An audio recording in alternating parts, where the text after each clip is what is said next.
ओम श्री गणेशाय नमः। दर्शक मित्रों, जय श्री राम। अप्रैल 2025 कर्क राशि कैसा रहेगा? अप्रैल महीना क्या परेशानी आएगी? आइए हम थोड़ा विचार करते हैं। कर्क राशि को 29 मार्च को ही पनौती शनि की जो डाइया थी वो समाप्त हुई है। डाइया के प्रकोप से वो निकल चुके हैं। ग्रहों की स्थिति क्या है? तो मंगल है वो लग्न में नीच का होकर गोचर करने वाला है। वैसे मिथुन राशि के अंदर है, लेकिन 2 तारीख को 2 अप्रैल को 2 दिन केवल मिथुन राशि में रहेगा। फिर पूरा महीना वो कर्क राशि में रहने वाला है, लग्न के अंदर। तीसरे घर के अंदर पराक्रम में केतु गोचर कर रहा है। भाग्य स्थान के अंदर 5 ग्रहों की युति है, सूर्य, बुध, शुक्र, राहु और शनि। लेकिन 13 तारीख को शनि नवम स्थान को छोड़कर अपने उच्च राशि में सूर्य आने वाला है। देवगुरु बृहस्पति 11वें स्थान के अंदर है। तो यह है ग्रहों की स्थिति। इस अप्रैल माह के अंदर कर्क राशि वालों के लिए कौन सी तारीख थोड़ी नुकसानदेह रहेगी? तो 4 अप्रैल, 5 अप्रैल, 13, 14, 15, 23 एवं 24 अप्रैल यह तारीखें कर्क राशि वालों को इन दिनों में सावधान रहना पड़ेगा, अन्यथा नुकसान उठाना पड़ सकता है। व्यापारिक दृष्टि से और सामाजिक दृष्टि से मान सम्मान को भी ठेस पहुंच सकती है। व्यापार के अंदर भी हानि हो सकती है और छोटा मोटा कलंक भी आपके ऊपर लग सकता है। तो मैंने जो तारीखें बताई उन तारीखों में आपको विशेष ध्यान रखना पड़ेगा, सावधानी रखनी पड़ेगी। अब आइए हम करते हैं व्यापार के ऊपर थोड़ा चिंतन और मनन। दशम घर का मंगल केंद्र के अंदर बैठा है, लेकिन नीच का होकर बैठा हुआ है। और पंचमेश और दशमेश केंद्र के अंदर लग्न के अंदर बैठा हुआ है। तो वो क्या करवाएगा जो नीच का है? तो देखो, पहले तो व्यापार स्थान आपका अच्छा रहेगा। व्यापार के अंदर आपको लाभ की प्राप्ति होने वाली है। व्यापार आपका बढ़ेगा, नई योजना आपके सामने आ सकती है और नया व्यापार भी आप प्रारंभ कर सकते हैं। नया व्यापार का योग बन रहा है।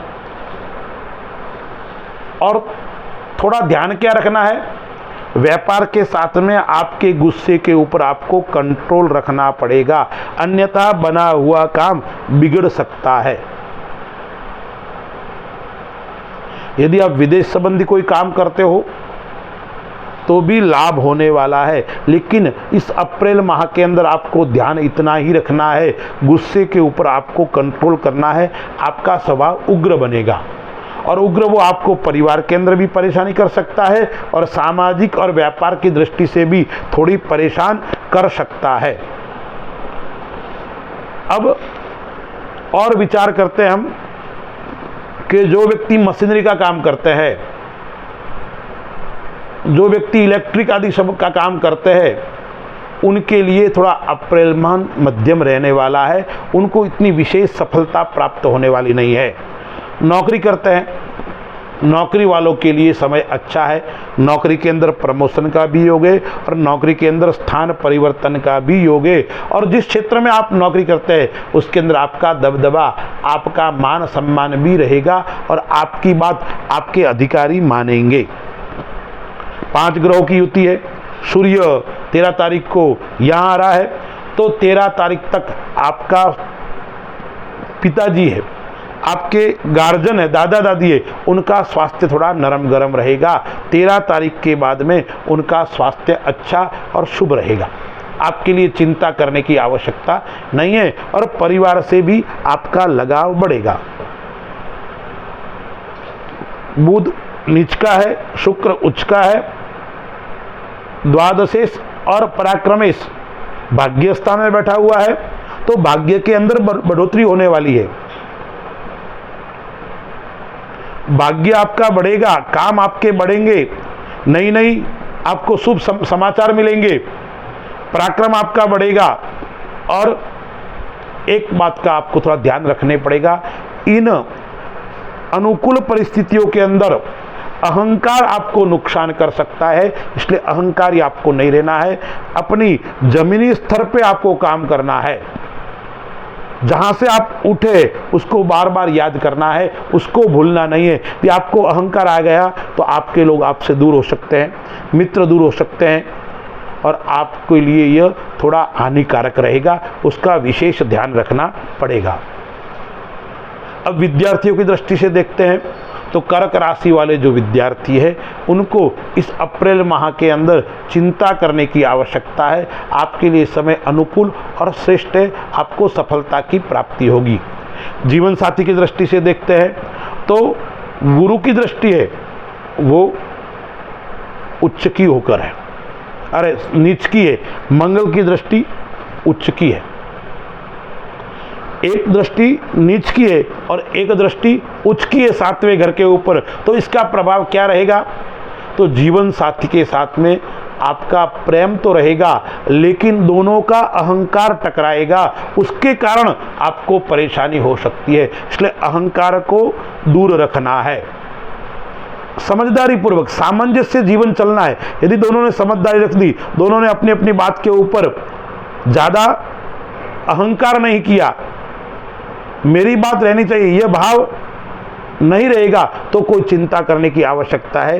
अन्यथा यदि आप समझदारी नहीं रखोगे तो जीवन साथी के साथ में मनमुटाव भी बढ़ेगा और घर के अंदर कलह उत्पन्न होगा। यदि कलह से बचना है तो समझदारी से बात करनी पड़ेगी। अब बात करते हैं हम रोग स्वास्थ्य की दृष्टि से। तो कर्क राशि वाले जातकों को स्वास्थ्य की दृष्टि से ठीक ठीक मिला जुला असर देने वाला है, लेकिन ब्लड प्रेशर के यदि आप शिकारी है, बीपी आपको हो रहा है, तो थोड़ी आपको चिंता रहेगी, चिंता बढ़ेगी। बीपी की दवाई आपको समय पर लेनी पड़ेगी, अन्यथा नुकसान उठाना पड़ सकता है। दूसरी, आपको एक बात का और ध्यान रखना है स्वास्थ्य की दृष्टि से, कोई गंभीर बीमारी आपको चल रही है तो लापरवाह नहीं रहना है, उसके अनुसार आपको चलना पड़ेगा, उसका ध्यान रखना पड़ेगा। गंभीर बीमारी आपको आगे जाके विकराल रूप ले सकती है, इसलिए पुरानी बीमारी से आपको सावधान रहना पड़ेगा। भाई बहन से कभी कभी बीच बीच में मनमुटाव उत्पन्न रहेंगे। संतान की दृष्टि से समय अच्छा है, क्योंकि पंचमे से वो केंद्र के अंदर बैठा हुआ है और दृष्टि भी चौथे घर के ऊपर है, तो संतान भाव से आपको लाभ होगा। संतान आपके कहे अनुसार चलेगी। संतान का विवाह नहीं रहता, विवाह योग भी बन रहा है, इसलिए आपको संतान से कोई चिंता करने की आवश्यकता नहीं है, आप चिंता मुक्त भी हो जाएंगे। अब उपाय क्या करना है कर्क राशि वालों को? उपाय करना है भगवान भोलेनाथ का पूजन यजन करना और शक्ति का पूजन यजन करना।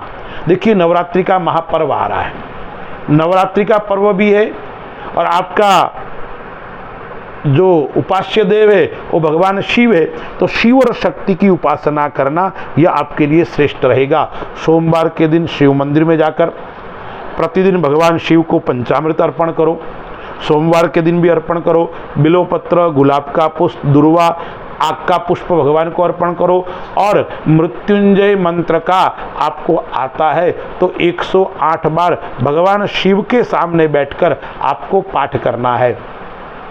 और शक्ति की उपासना कैसे करनी है? नवरात्रि का पर्व आ रहा है, अखंड दीपक लगाकर भगवती का कोई भी स्तोत्र लीजिए, चाहे दिव्य अपराध क्षमापन स्तोत्र ले लीजिए या सिंधुकुंजी का स्तोत्र लीजिए या श्री सूक्त ले लीजिए, किसी भी एक स्तोत्र का 9 दिन तक प्रतिदिन पाठ करना है।